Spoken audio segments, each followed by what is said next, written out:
By your vote of 30 ayes, 2 noes, the bill having received a constitutional majority is declared passed. Members of the Missouri Senate third read and passed the 13 bills that compose the state operating budget for the 2020 fiscal year. The $29.7 billion budget appropriates public funding for various state departments and services. The Senate's proposal fully funds the Public School Foundation formula and provides an additional $10 million for school transportation. It also allocates $26 million for workforce training programs and $28 million for public four-year colleges, and authorizes a $301 million bonding plan for bridge repairs throughout the state. The chairman of the Senate Appropriations Committee shared his thoughts on the budget process and how the Senate is prioritizing flexibility in higher education funding. We basically put more of it in the core and be ongoing expenses, and basically leave it to the universities to decide how they want to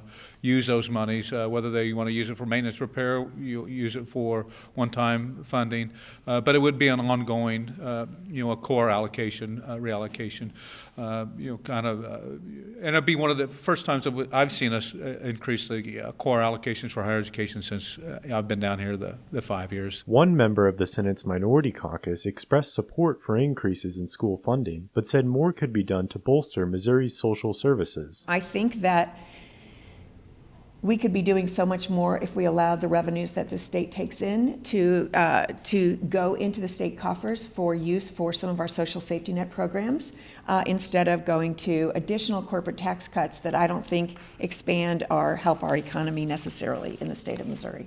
Now that the Senate and House of Representatives have both approved their versions of the state budget, a conference committee will meet to negotiate any discrepancies. Both bodies must pass an identical state budget by May 10th, sending it to the governor for his consideration.